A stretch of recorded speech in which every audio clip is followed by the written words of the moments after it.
Hello viewers, how are you all? So today I am here with day 33 और आज मैं आपको पढ़ाने जा रहा हूँ whose। इसके पहले आपने who पढ़ा है और whom पढ़ा है, ठीक? और आज बारी है whose, ठीक? लेकिन who और whom पढ़ने से पहले, whose पढ़ने से पहले हम आपको कुछ बेसिक चीजें बताना चाहते हैं जिससे ये क्लियर हो कि whose की जरूरत कहाँ पे आती है।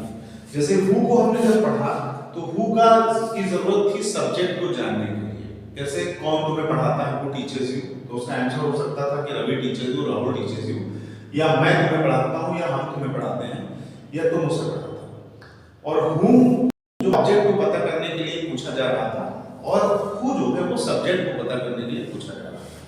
तो who goes there, कौन वहां जाता है, तो इसका आंसर सब्जेक्ट में आता। और तुम किसे पढ़ाते हो, whom do you teach, तो इसका आंसर ऑब्जेक्ट में आता।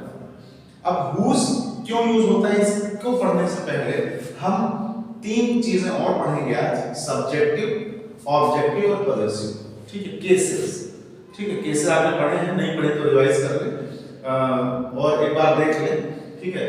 सब्जेक्टिव, ठीक है? सब्जेक्टिव का मतलब होता है जैसे I, we, you, they, he, she, it, name, relation. Subject ना, आई का मतलब मैं, वी का मतलब हम, यू का मतलब तुम, दे का मतलब वे, ही माने वह फॉर मेल्स पुरुष लिंग के लिए, शी माने वह फॉर फीमेल्स, इट निर्जीव के लिए, या नेम किसी का भी नाम हो सकता है, राम, रमेश, राहुल, रिलेशन संबंध पापा मम्मी भैया, ठीक? अब ये सब्जेक्ट होता है, सब्जेक्टिव केस होता है, ठीक है? अगर आई को आप ऑब्जेक्ट में लेते हैं तो आई हो जाता है मी, ठीक? मुझे, ठीक? तो ऑब्जेक्टिव आई का मी हो जाएगा मुझे, वी हम का अस हो जाएगा हमें, ठीक? यू तुम का तुम्हें हो जाएगा, दे का देम हो जाएगा उन्हें, ही वह का हिम हो जाएगा उसे, शी वह का हर हो जाएगा उसे, ठीक है? इट या का इट ही रहेगा, और नेम जो है वो नेम का नेम ही रहेगा, ऑब्जेक्टिव में भी रिलेशन का रिलेशन है। इसके बाद आता है अगला टर्म पोजीशन। पोजीशन जो होता है वो अधिकार रखता है, जैसे मैं, मुझे, मेरा, ठीक? तो मेरा, ठीक? हम हमें, हमारा, वी अस आवर हमारा, तुम तुम्हें तुम्हारा, you your, they them their उनका, ही हिम हिज उसका। हिम और हिज में देखिए अंतर होता है, कई लोगों से आप पूछ लीजिए हिज और हिम में क्या अंतर होता है तो आसानी से नहीं बता पाएंगे। तो आप इसको देखिए, हिम जो होता है वो ऑब्जेक्टिव केस होता है, हिज पॉजेसिव होता है उसका, ठीक? उसका भाई मुझे डांटता है और मैं उसे डांटता हूं, स्कोल्डिंग, ठीक? हर उससे यहां पर भी हर है। अब एक और नया टर्म यहां पे आ रहा है, अगर आपने अभी सब ध्यान से सुना तो इट या इट, इसे में भी इट ही यूज होगा, लेकिन यहां पे एपोस्ट्रोफी आ रहा है, कॉमा लगा के ऊपर एस लगा दिया, इसका, ठीक है? इट्स लेग इज ब्रोकन, ठीक है? ये चेयर है, ये कुर्सी है, और इसका एक पहिया, एक जो है लेग, इसका जो है पाया टूटा हुआ, ठीक है? ये मेज है और मेज का एक पाया टूटा हुआ, it's one leg is broken, it's, ठीक है? नेम यहां पर नाम रहेगा, सब्जेक्ट में भी ऑब्जेक्ट में भी नाम ही रहेगा, राम वहां जाता है, मैं राम को डांटता हूं, लेकिन यहां पोजीशन आ जाएगा, राम की पेन, राम, ठीक है? ये ऑब्जेक्टिव आ गया, यहां पे देख लीजिए पोजीशन आ गया, whose पॉजेसिव आ गया, किसकी पेन, राम की पेन, राम्स पेन, यहां पे एपोस्ट्रोफी लगता है, रिलेशन संबंध, ठीक है?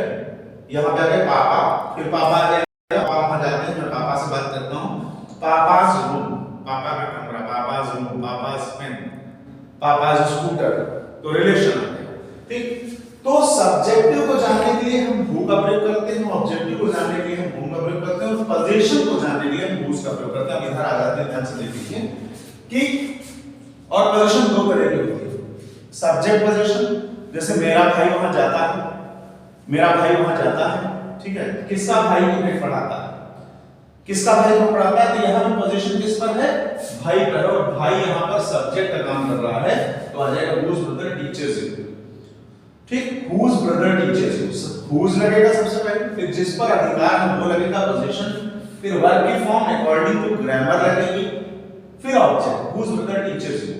अगर अकॉर्डिंग वर्ब की फॉर्म पे किसके भाई ने तुम्हें डांटा, whose brother scolded you, इसको आप बदल सकते हैं, किसके पिताजी यहां आए थे, whose father came here, ठीक है, किसके दोस्त लखनऊ जा रहे हैं, whose friends are going to Lucknow.